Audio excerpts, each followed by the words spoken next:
AK-47 rifle বা পিষ্টলৰ গুলি দি মানুহ নমৰে, কিন্তু জিলা পৰ্যায়ৰ অধিৱেশনৰ দৰে হৈছে।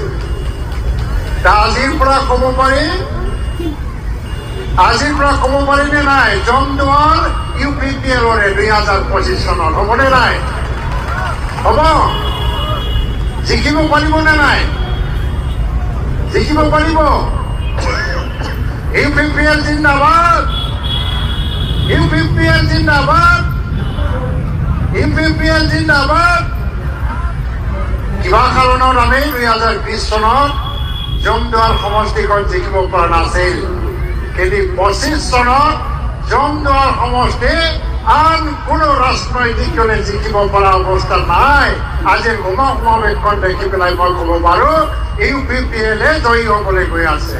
আপোনালোকে BTC অঞ্চলতে আপোনালোকে UPPL-ৰ MCLA পাবলৈ গৈ আছে। প্ৰমোদ বড়োৰ নেতৃত্বত BTC আজি 4 বছৰ পাৰ হৈ গ'ল।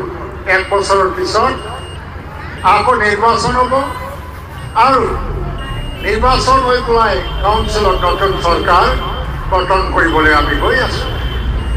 প্ৰমোদ বড়োৰ নেতৃত্বত আজি এই BTC অঞ্চলত শান্তি আহিল। আজিকালি মানুহ নমৰে, আজিকালি বোমা নুফুটে, AK-47 ৰাইফল বা পিষ্টলৰ গুলি দি মানুহ নমৰে। মানুহ আজিকালি আদিবাসী মানুহ বড়ো গাঁৱত ৰাতিৰ 12টা-1টালৈকে গৈ ঘূৰি আহিব পাৰে। বড়ো মানুহ মুছলমান গাঁৱত গৈ ৰাতি কটাব পাৰে। মুজৰা হামলা কৰি খোৱা মানুহবিলাকে বড়ো গাঁও, মুছলমান গাঁও, প্ৰতিটো গাঁৱত ৰাতি 12টা-1টালৈকে গৈ পেলাই ঘৰত আহিব পাৰে। এনেকুৱা পৰিস্থিতি আমাৰ কেতিয়াও নাছিল। 4-5 বছৰ আগত প্ৰত্যেক দিনত মানুহে অশান্তিত ভুগিব লগা হৈছে।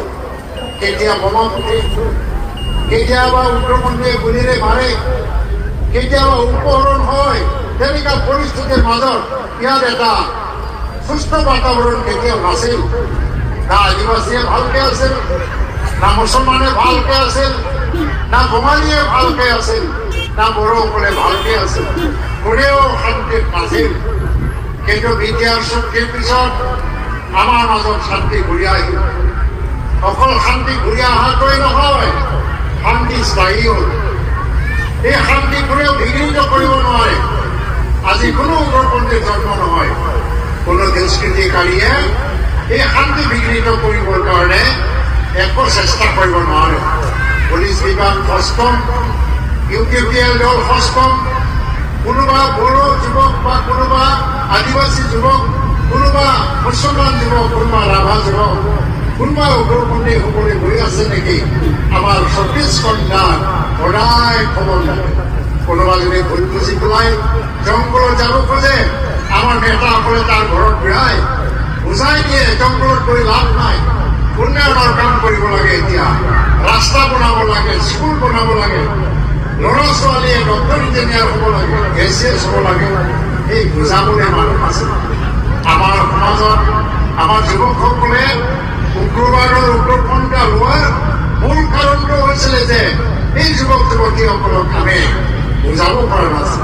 তেনেকুৱা পৰিস্থিতিও নাছিল। তেতিয়া বৈষম্য আছিল, তেতিয়া আমাৰ অঞ্চলত উন্নতি নাছিল, তেতিয়া আমাৰ অঞ্চলত ভৱিষ্যত আমি দেখা নাছিল। আমাৰ ল'ৰা ছোৱালীয়ে তাৰ কাৰণে হাতত বন্ধুক লৈ পেলাই জংঘলত গুচি গৈছিল। কিন্তু আজি অভিভাৱক আছিল, আজি গাৰ্জেন আছে, আজি প্ৰমোদ বড়ো আছে, আজি মই আছো, গোবিন্দ আছে, জিৰণ বসুমতাৰী আছে, আৰু চব আছে। আমি গাৰ্জেন হিচাপে কাম কৰি আছো।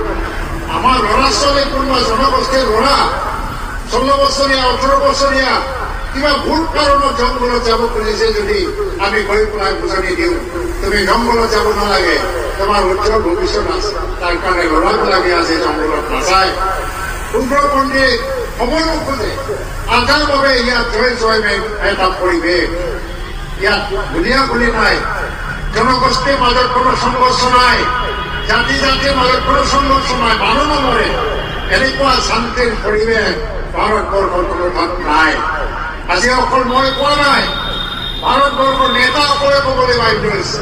সেইদিনা নৰেন্দ্ৰ মোদী ডাঙৰীয়া দিল্লীত এটা অনুষ্ঠানত আহিছিল, বড়োলেণ্ড মহোৎসৱত ৫,০০০ মানুহে নৰেন্দ্ৰ মোদীক আদৰণি জনাইছে।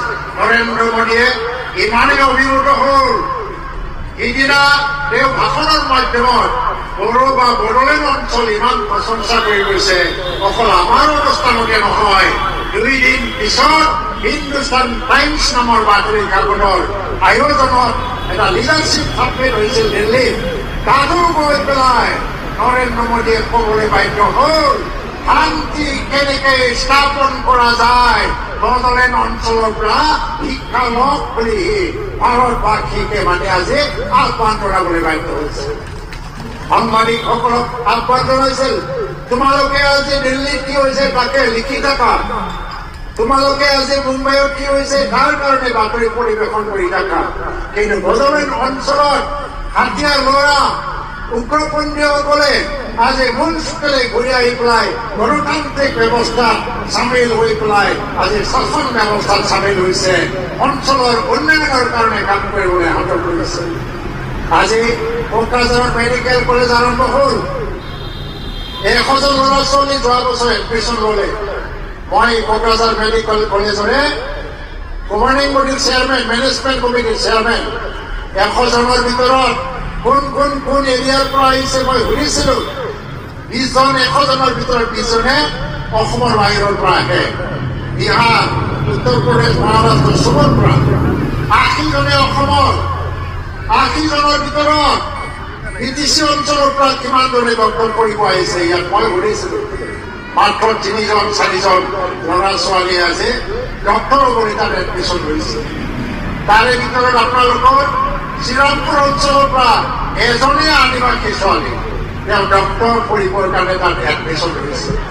মই প্ৰশংসা কৰিলো, আদিবাসী ছোৱালী শ্ৰীৰামপুৰৰ জন্ম, তেওঁ এতিয়া শ্ৰীৰামপুৰত নাথাকে, কিন্তু কোকৰাঝাৰ মেডিকেল কলেজত তেওঁ ডক্টৰ হ'বৰ কাৰণে এডমিশ্যন পাইছে। আজি 3-4জন বুলি নহয়, প্ৰমোদ বড়োৰ নেতৃত্বত কাউন্সিল, আমাৰ গোবিন্দ বড়োৰ নেতৃত্বত যিটো কাউন্সিল চলি আছে, ইয়াত শ ডক্টৰ ইঞ্জিনিয়াৰ উলিয়াবৰ কাৰণে আমি ব্যৱস্থা লৈছো।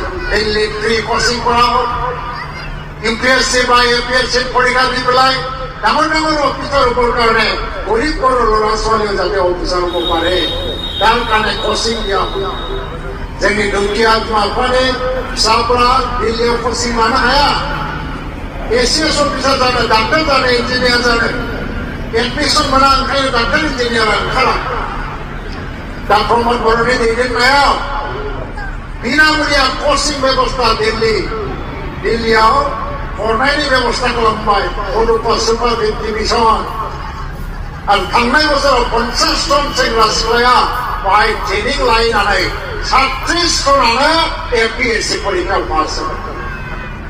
डक्टर जानो थांगासिनो दङ, इन्जिनियार जानो थांगासिनो दं। क'क्राझार मेडिकेल कलेजाव बिटिसि ओनसोलनिफ्राय 2-3ल' डक्टर फरायनो थांनाय संख्याया जोंनि गोसोखौ जोबोद गाबखां होयो। मानो 10 जन जायाखै, मानो 12 जन जायाखै, नाथाय बिटिसि गभर्नमेन्टनि फ्रि कोचिंनि थाखाय सारा आसामाव बोसोराव हयतोबा